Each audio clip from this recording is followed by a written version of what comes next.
very exciting for us to be at this point where we're able to release this research, and it's equally exciting that all of you decided to spend some time and come and see the launch. This report that I'm going to be talking about today is based on a discrimination audit that we conducted over the city of Toronto. What we found in that audit was that there was substantial discrimination in the rental housing market against a number of communities that are specifically protected under the Human Rights Code. So I'm going to talk to you for the next 10 minutes or so about the report, just give you sort of an overview of it, but in your packages you should have a full copy of the report, and if you don't want to slog through the entire report, there's also a 3-page highlights document that you can use to get sort of the most important bits. I want to actually, before I get started, I want to thank David very much and the University of Toronto Faculty of Social Work for hosting this launch today and letting us use their viewpoint. Thank you very much. So what we did in our audit is we worked with 24 volunteers and audited almost 1,000 discrete apartment listings across the city of Toronto. And what we were testing for was 5 specific profiles. We were testing for discrimination associated with these 5 profiles. A single mother with a Caribbean accent, a person with mental health issues, an individual with a South Asian accent, and someone receiving social assistance.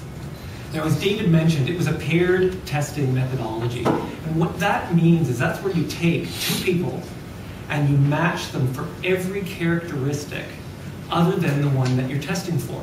So for example, in the profile involving a South Asian man, we would have had a volunteer with a South Asian accent and a South Asian name, and then the pair, or the matched person, would be an individual with a Western European name and a so-called Canadian accent. Those would be the 2 differences. The rest of the profile for those 2 people would be exactly the same. They'd have the same income, they'd have the same type of job, they'd be looking for the same type of apartment, same family status and marital status. So that way we could isolate the specific components of the discrimination.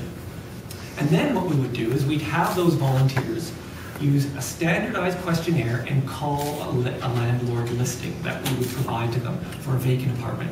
And they would read through that questionnaire with the landlord. And the questionnaire would have a series of questions about the apartment, such as the rent, the availability, how much, whether utilities are included, what kind of application requirements are needed. And the volunteers would document all this down. And then we'd take their questionnaires and compare them to see if there was differential treatment. So what did we find? Well, in a nutshell, we found that if you're a lone parent, a single mother with a Caribbean accent, or if you're someone receiving social assistance, or if you're a South Asian man, you're likely to experience discrimination 1 out of every 4 times you inquire about an apartment. If you have a discernible mental illness, the discrimination rate jumps up to 35%. And when I'm talking about discrimination rate, I'm not talking about just minor differences in how people were treated. These are substantial differences that will basically make the difference between someone getting the apartment and not getting the apartment. So this could mean that the one person is told the apartment is rented while the other is told that it's available. This could mean that someone's giving a move-in date that's so far in the future that it's virtually useless, or charged substantially higher rent, or outright refused. So this is substantial discrimination that is being measured here. So what does this all say, or what does the report say to us? Well, essentially, if you just look at the numbers for these 5 profiles alone, you're looking at tens of thousands of people in Toronto every year experiencing discrimination at such a level that it is acting as a major barrier to them being able to access housing. And we were only testing the first stage of the housing search process. When you look for an apartment, you go through a whole series of stages. The first one is telephone inquiry.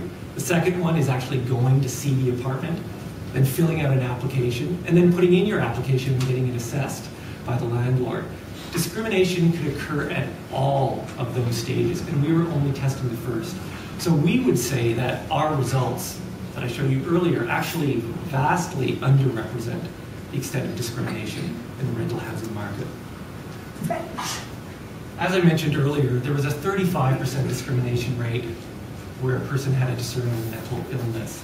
What was particularly notable about this profile was that a lot of the discrimination that people experienced was blatant and obvious. A lot of landlords had no problem stating overtly discriminatory, making overtly discriminatory comments about the person based on their perceived mental illness. This was quite shocking to us, the degree of seemingly public acceptance of overt, outward discrimination against people who have mental illness. The social assistance profile was also unique in that while we found that there was a high level of discrimination against people with social assistance, we also, in a substantial minority of cases, found that social assistance recipients were actually preferred by some landlords. And so what we actually found was, if you look at just the cases where someone on social assistance was discriminated against in a negative way, the rate was 40%. So almost half of the time someone on social assistance called about an apartment, they were basically told they couldn't rent it. The reason that the discrimination rate is actually much lower, it's actually 23%, because in 14% of the cases, people receiving social assistance actually got preferential treatment. Now, some of the times that's going to be random. It's just going to be random differences. But in a lot of cases, we think there actually was legitimate preferential treatment. For example, we have a number of examples, or a number of cases, where landlords would actually give a deal to the person on social assistance with respect to the deposit requirement. They wouldn't ask for as much of a deposit of the person on social assistance as they would ask of the person who wasn't on social assistance. So it kind of reflects, in our view, the conflicted status that people receiving social assistance have in the rental market. While there is a high degree of discrimination against people receiving social assistance, there are a small but some significant minority of cases where landlords will actually prefer to rent to someone on social assistance. And finally, as you can see by the case relating to the South Asian profile and the lone parent with the Caribbean accent, race played a major role in discrimination. And I particularly want to draw your attention to the profile of the lone parent with the Caribbean accent. When we just tested a lone parent without any accent, or with a so-called Canadian accent, the discrimination rate was 14%, which was actually the lowest of any of the profiles. When we added an accent, a Caribbean accent, to that profile, the discrimination rate jumped to 26%, the second highest of all the profiles. So really showing the impact that race has and the impact that multiple grounds of discrimination can have on each other, the intersectionality of human rights cases and human rights discrimination. Finally, I wanted to mention that in most of the cases involving racial discrimination, there was never any overtly discriminatory statements made to the person. This isn't very surprising to us, and this certainly is consistent with all our work at CIRA and what we've heard from other people. More often than not, people were discriminated against in hidden, subtle ways. They were told the apartment was rented. They were charged a higher rent.